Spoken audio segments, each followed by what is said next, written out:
and studied relics in church history, and profoundly impacts many who encounter its mystery. As a person of faith, looking at it through the eyes of faith, I don't think it can help but touch your heart. Something that we can look on not only to bolster our faith in those moments of weakness, but also to deepen our faith and our appreciation, our intimacy with Christ. Join Fiat Ministry Network and Patchwork Heart Ministry as they examine the science of the Shroud through the lens of faith. Really interesting scientific information that we didn't know about, like the pollen from all the different regions of the world. As the Shroud traveled around, it picked that up. Some of the mites, things like that was really interesting to me. I mean, this made you really want to believe it a lot more. It's impressive. Like, humanly, I don't think that is another level of love. It's not I'm gonna say, oh, I love you, I'll give you a chocolate. No. I'm giving you more than my life. I'm giving you my suffering. Asking both experts and disciples, who do you say I am? As far as who the man of the Shroud is, as a person of faith and kind of reviewing the evidence there, it seems that a convincing argument can be made that it's Jesus of Nazareth. Visit patchworkheart.org/shroud to learn more and get exclusive behind-the-scenes updates for your support.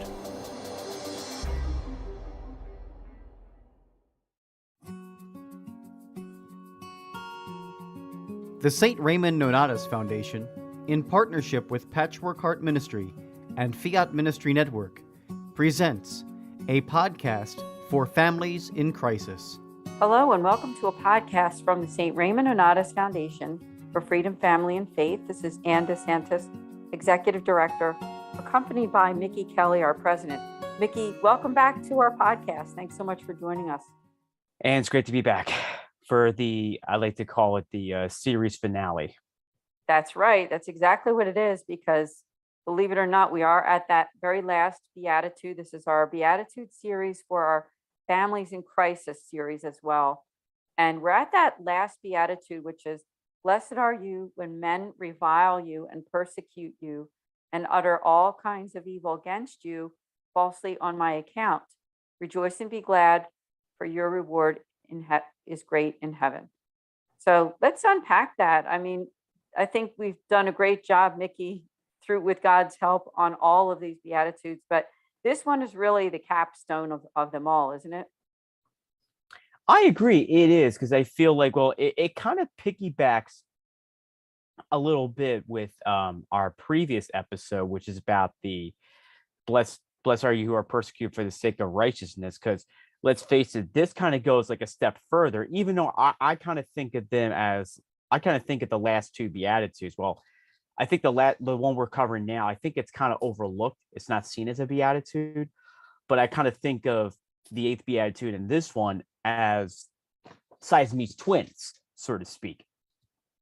And the way I see it is that, and of course, like you said, and we're definitely going to be unpacking this one. And one of the things we're definitely going to unpack is the fact that there are Catholics who have been, ridiculed. They have been, wowed up. They even had to endure some harm from people that the only reason that it's not because of them is because of the fact that the Catholic Church has been proven right for the past 3 millenniums, and they figure they resort to some kind of violent confrontation to get their point across, and it fails. And we have seen this quite a bit recently, and as we are about to release this podcast episode, we're trying to navigate the summer of violence, the summer of I like to call it the summer of hate, that those who support abortion, with the imminent ruling of Dobbs versus Jackson, as well as, if it may go, probably by the time this release, it has gone in our favor, the reversal of Roe v. Wade, and then send the abortion case back to the states where it has belonged for the past, where it should have been done for the last 5 decades. And honestly, violence will not get your point across at all. And we have seen faithful Catholics, people that we know or do not know, who have been attacked for their beliefs, whether physically, socially, mentally, whatever. They have been attacked for one reason only, is because they are a faithful follower of Jesus.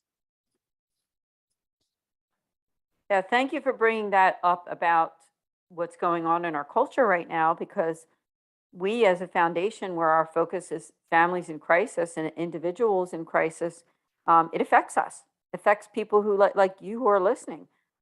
Is the things that are happening in our culture and in our society that are affecting pro-life, right? I mean, Mickey's so involved in that. So I just want to make it a point to thank you for what you do to help to foster that, to help to give those moms the right choice, which is the only choice really, right? Is the choice for their child. And so because life is part of what it means, and the definition really of what it means to be living our faith, because the first liberty, right, is our right to life. And as people of faith, we are exercising that. So I just want to thank you for sharing that and your own personal experience. We've talked a lot about that on this podcast, your own experience with that. But talk more, if you would, Mickey, because when you've come face to face with that feeling of almost being reviled, I guess, and the way that you handle it, and the way that you've seen people handle that in a good way, which actually helps to evangelize. Have you ever witnessed that happen before, where you have been in that situation, feeling kind of persecuted or reviled, but also being able to step away, knowing that you did the right thing, or maybe someone that you were with did the right thing as well? Well, I have seen people would say, God bless you, or we'll be praying for you, things like that. And then there are other times that I remember, like, this one person, I'll keep his name anonymous, for the sake of charity. But he has, I think that he just, like, I felt like he was trying to get a rise out of the person that will walk past us, or try to rebuke us or whatever, and he will go on. And there were times, like, he almost, like, the other person would get confrontational with this other pro-lifer, and I would just be like, yikes, I don't want to get involved, and let's face it, I have seen some good, and then I have seen some bad and ugly, in over the years of being involved in pro-life. But if I were to offer something, I would say, even if you're tempted to say something back, just remember that soul, because you do want to redeem a soul from purgatory. That is for sure. And getting in an argument is not one of the ways to do it. Yeah, no, that's good. That's good. I like how you express that, because, I think the biggest weapon for this, and I think you're going to agree with this, is probably prayer, but especially the Rosary. And I know that when you've been in front of some of those facilities before, that prayerful of a praying of the Rosary, which, I know that you and I have done that before in those circumstances and other circumstances as well. And it truly does bring about that peace. Would you agree with that? The power of the Rosary? Oh, for sure. It is a weapon of peace. Yes, it is a weapon of peace. And so I would just offer that to you, our listeners here. If you're feeling that sense of, being reviled, because again, that beatitude is, blessed are you when men revile you and persecute you and utter all kinds of evil against you falsely on my account. Rejoice and be glad, for your reward is great in heaven. And I know that for some who are listening, maybe you've been affected by divorce or separation or relationship issues. And sometimes, those evils can happen, the evils of gossip, the evils of feeling falsely accused. Let's unpack that a little bit, Mickey. Just, I think all of us, maybe including even you and I, we have experienced that whole feeling of, being persecuted, or being, maybe, as I just said, falsely accused for something that maybe later on it's figured out that you were innocent. I didn't know if you wanted to speak on that, because our listeners who are affected by family crisis, I'm sure that they do understand that. I can't really think of anything for me personally, but I can only imagine that there will be times that you will be falsely accused by others for this or that. And Jesus, he knows it full well. I mean, how many times he was denied, how many times he was falsely accused of blasphemy, when in reality it was those that in the Pharisees that were preaching it. I mean, look at some of the people that are canceled in our culture today, all because sheep dislike the truth, and the lions are preaching it. And we must never give up on preaching the truth, even if it comes to the point where people still ridicule us, we get canceled, whatever. Our voices must be heard, and we must shout it from the mountaintops if we must.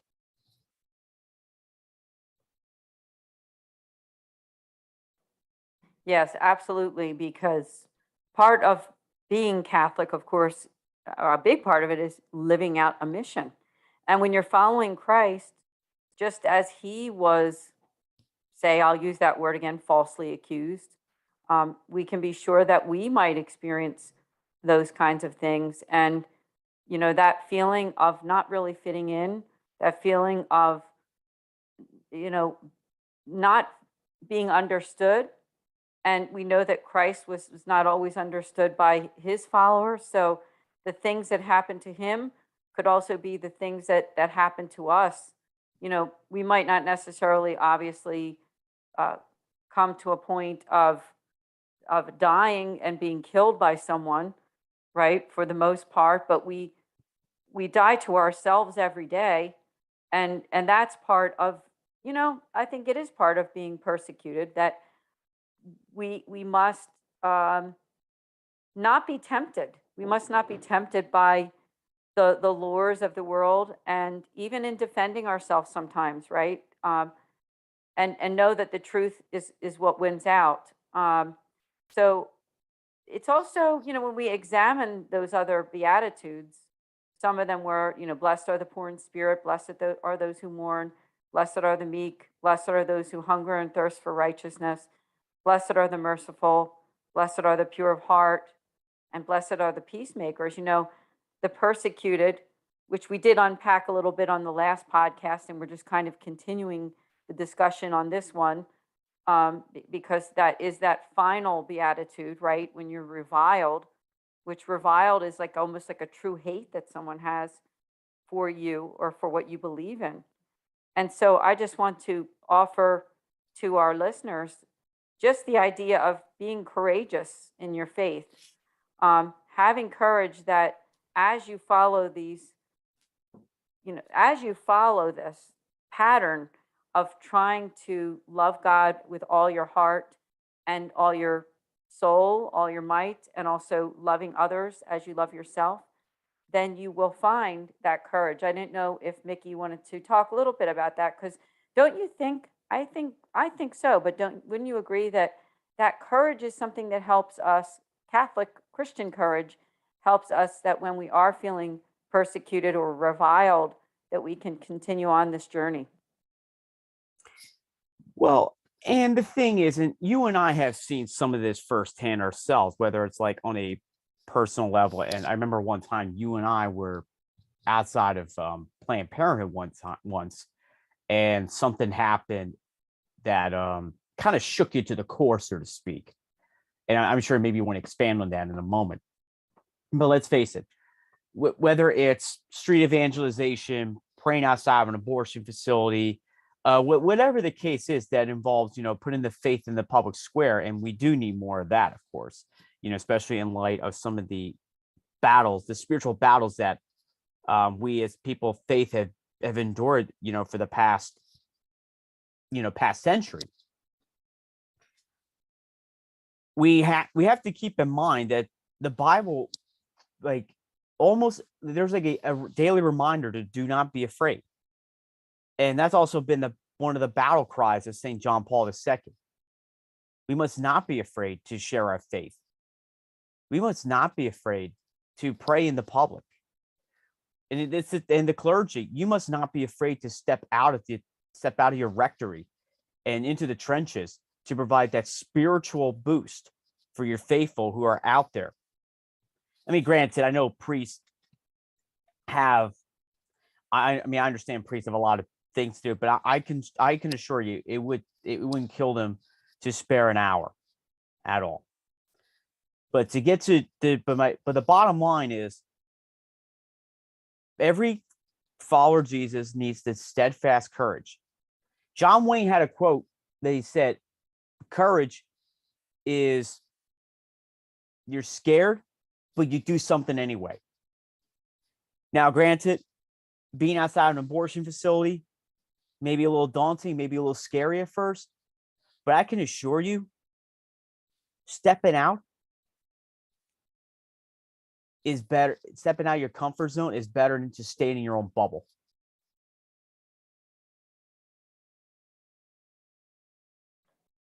Absolutely. Thank you for that.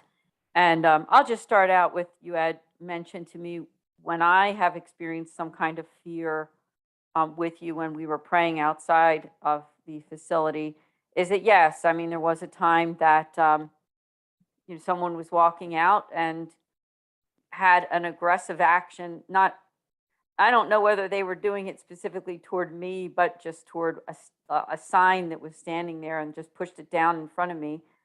And I think what helps me through times like that, or even though that only happened once, but I mean, was just prayer, right? And prayer, and having that fortitude. And with that said, I mean, I did want to read something that I found on fortitude, which is from the Catholic News Agency.com. And it says that fortitude helps us to overcome any dangers, obstacles, and fears. It enables a person to withstand whatever difficulties may block him from attaining his true goal. Classically, fortitude was that virtue which made a man willing to fight and even potentially die in battle. It was seen as the virtue of the soldier who was determined to offer his life for the sake of a greater good. Now, we Catholics believe that we too are soldiers, that we too are engaged in battle. Although the battle is not a physical one, but rather spiritual, we too must be willing to offer our lives for the greatest good, namely the glory of God. I'll just continue the rest of what it says here. It says, in early Christian times, and even in parts of the world today, this possibility of being killed for the sake of the faith was and is very present. And so the church has been provided with the most shining example of fortitude, namely the martyrs. Now, I think that fortitude goes along very well, just to get back on track with what we're talking about and who we're talking to. Again, we're talking about this very last of the Beatitudes, and we are talking to families and individuals who have faced adversities and crisis. And you who are listening, you know who you are, whether you are someone who's affected by divorce, separation, job loss, health crisis, loss of a spouse or a loved one, other types of tragedies or traumas that you've gone through. It can be very hard, very difficult. And so when you have fortitude on your side, when you're living out that last beatitude, which again is the one that's geared toward those who are persecuted, when men revile you and persecute you and utter all kinds of evil against you falsely on his account, on the Lord's account, is just remembering that your faith and those virtues are what sustain you. And it goes on to say in this article that this is a call of every Catholic to possess fortitude to the extent that we willingly offer up our lives for God and the Church. Although we probably won't be literally killed for our faith, still we must be prepared to make all kinds of great sacrifices in living out our Catholic identity. Now, Mickey and I did a whole series. I bring this up. We did a whole series on the cardinal virtues. And I would just recommend that to all of you listening. It's a 4-part series that we did. It is on our YouTube channel. All you need to do is go to our Filii Nonatus YouTube channel, and you go to the playlist there, and you'll see cardinal virtues. It's a nice 4-part series. So I just want to recommend that to you, especially for this particular beatitude, because I think that those cardinal virtues are ones that can help us to really grow and stay the course. Now, the saints knew a lot about that. I know you know that, Mickey. Can you share with us any favorite saints that you really know and love that had to really live out that fortitude or live out that persecution in a way that helped them to love God with all their hearts?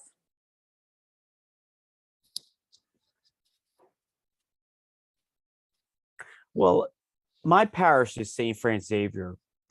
And one of the things that stands out to me is there's like a statue and even an image of St. Francis Xavier. In one hand, he would hold a crucifix. And then the other hand, you would see that there's a heart that's engulfed in flame. And the reason I say that is because, and this is the golden era of the Jesuit order, by the way. This is part of the golden era of the Jesuit order before they became woke. Repent, Father Martin, if you're hearing this podcast, of course. Anyway, St. Francis Xavier would preach. He would go to the Indies, which was, of course, Asia, and he would preach. And there was no question that, he had a heart of charity. He had a heart on fire for the Lord that was filled with charity and mercy. And one of the great, and I'm sure he was scared, but he still had the courage to go and preach the gospel, and he made many disciples along the way. And we can too. Another saint that I love is St. John Paul II, one of the great popes that guided the Catholics into the into the new millennium. And he reminded people that, the Catholic faith is not just for the clergy, but it is also for the laity as well. And we really need to step up our game. And I can guarantee you that maybe 3 out of 4 canonized saints in the church are clergy or religious. And I think the laity really need to step up their game. No question about it. And I know there's a lot of causes for canonization that are being brought forth to the Vatican throughout the world. And there's quite a bit coming from the laity, like married couples, lay singles, whatever. And it's great. And we do have a couple along the way too, like Pier George Frassati and Carlo Acosta, who could be the first millennial saint ever canonized. Keep praying for that, of course. But overall, the bottom line is this. Catholic faith is not just for the religious. It's for anyone who has their eyes gazed on their ultimate goal in life, and that is heaven. Seek God in everything that you do. Pray, repent, fast, and give alms. I can assure you that will guide you to your ultimate goal in life, and that is to be venerated as a saint in the Catholic Church. Yeah, well said. I mean, you're speaking to all of us who mostly, probably, I'm going to say, that are listening. I'm sure we have some religious that are listening, or diocesan priests or other people who are in religious vocations, but the vast majority may be listening to this one are lay people. So that's a good calling that you made for all of us, that, we are all called to be saints. And one of those ways that we can be saints is through practicing those human virtues, right? And I'm looking at this article right now. It's called The 4 Human and Cardinal Virtues, and it is from a parish called Corpus Christi Catholic Church. I'm not exactly sure where they're located, but the website is corpuschristiphx.org, and it says that human virtues are called such because they are achieved through our own human will and effort, and because they order our relationship to our neighbor in love. They are called cardinal virtues because they are fundamental and the foundation on which all other virtues stand. When we practice these 4 virtues, we engage our intellect, faith, and will to achieve control over our passions and to increase our self-mastery. Doing so will help us to lead moral lives and allow us to lovingly exist in union with everyone around us while giving honor to God's will for our lives. These four virtues are prudence, justice, fortitude, and temperance. And those can be found in the Catechism of the Catholic Church, numbers 1804 and 1805. I just want to mention that because I do think that these podcasts they're definitely conversational, as you know, our listeners, but we mean for them to really be educational too. So not just conversational, but educational for you so that you can learn and grow in your faith. And especially those of you who are, going through some kind of a trauma. I do want to make a shout out too during this podcast. This is our last one, to go back and listen to this series. Again, it's called the Beatitudes. It's on our Philly Nonatus YouTube channel. All you need to do is go to the playlist there on YouTube. It's also on our website under podcast. You can see it there too. But if you go to that YouTube channel, you can see all the other ones that are listed there and just listen to all of them. I also want to make a shout out to you who are listening. Can you send these off also, if you would, to your church, diocese, archdiocese? Because we really want to get the word out to others about this work that we're doing to help those families and people who are going through the hardest of times, and let them know that we're there for them. I also just want to invite you to your free pastoral consultation with a Mercedarian friar, which is also available through our website. You go to nonatus.org. That's NONNATUS.org, like St. Raymond Nonatus. And there is a drop down there for a priestly consultation. So you simply fill out the form, and then me as an executive director will make that appointment for you so that you can meet with virtually, whether it be a cell phone call or a online call with one of our Mercedarian friars. So just want to put that shout out to all of you, because we really do want everyone to know about our services and what we offer. So we also just want to thank all of you for listening over these weeks and months, because this podcast has been going on for a long time now. This is actually the 9th episode of the Beatitudes series. So do let your friends and family know about it.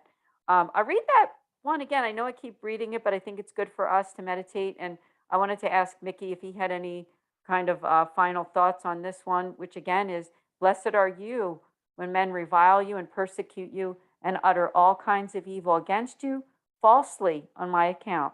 Rejoice and be glad, for your reward will be great in heaven. Mickey, did you have any kind of final words on this one? I do think this is a really important one for us to unpack. I could just say, like, the only thing I could probably say is be not afraid. However, I would say be encouraged and encourage others to live out their faith.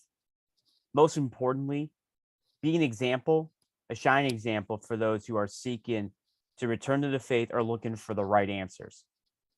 Don't pass up an opportunity to share your faith story or evangelize.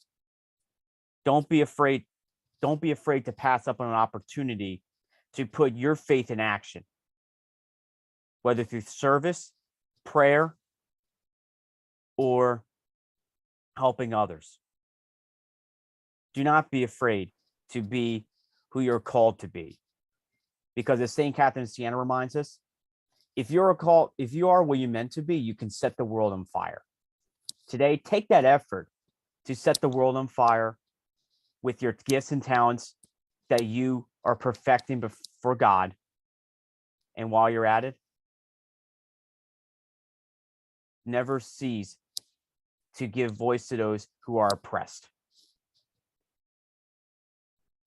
Well said. Especially, I love that last part, those who are oppressed, because in some ways, I think all of us go through some kind of oppression when we live, because when we're living our faith, we can become oppressed. I thought I would end this podcast with something that I just found, because part of that Beatitude says for us to rejoice. And I found an article that I wanted to it's called Rejoice, the Lord is Near, and it's from Today's Catholic. And it says that what does it teach us when we rejoice? And it says, what does this teach us? How can we have that kind of joy, especially when we face difficult situation and suffering in our lives? The kind of joy that St. Paul and the martyrs experienced is a fruit of the Holy Spirit. It comes from the profound realization that the Lord is near, is with us, beside us always. He's with us at every moment of every day, and his love and his gift of peace. The kind of profound joy that fills our souls with peace does not derive from the satisfaction of our physical or material needs. It comes from our friendship with the Lord Jesus. Then when troubles beset us, we are not disturbed within. When we face adversity, we are strong. And so I think that's a good one. And again, that article is from Today's Catholic. The website is todayscatholic.org. Rejoice, the Lord is near. And I think that's a good one for us to think about, is that even though you might feel persecuted, put back, reviled, is that you can still rejoice because you have your faith. And so again, I just want to thank you, Mickey. Thank you so much for joining us for this whole series. And I look forward to what's to come for us on this Family in Crisis series. I look forward to it as well, Anna. Thank you so much for having me. God bless you, Mickey. And to all of you, God bless you from Nikki Kelly and myself, and from all of us here at the St. Raymond Nonatus Foundation for Freedom, Family, and Faith. We'll see you next month. Thank you for listening to this podcast. For more information about the St. Raymond Nonatus Foundation, visit nonatus.org or email director.srnf@gmail.com. Did you enjoy this podcast? Listen to other podcasts from Patchwork Heart Ministry by following Patchwork Heart Radio wherever you listen to podcasts. The Shroud of Turin is one of the most researched and studied relics in church history, and profoundly impacts many who encounter its mystery. As a person of faith, looking at it through the eyes of faith, I don't think it can help but touch your heart. Something that we can look on not only to bolster our faith in those moments of weakness, but also to deepen our faith and our appreciation, our intimacy with Christ. Join Fiat Ministry Network and Patchwork Heart Ministry as they examine the science of the Shroud through the lens of faith. Really interesting scientific information that we didn't know about, like the pollen from all the different regions of the world. As the shroud traveled around, it picked that up. Some of the mites, things like that was really interesting to me. I mean, this made you really want to believe it a lot more. It's impressive. Like humanly, I don't think like that is another level of love. It's not and people like, oh, I love you, I'll give you a chocolate. No. I'm giving you more than my life. I'm giving you my suffering. Asking both experts and disciples, who do you say I am? As far as who the man of the shroud is, I, as a person of faith and kind of reviewing the evidence there, it seems that a convincing argument can be made that it's Jesus of Nazareth. Visit patchworkheart.org/shroud to learn more and get exclusive behind-the-scenes updates for your support.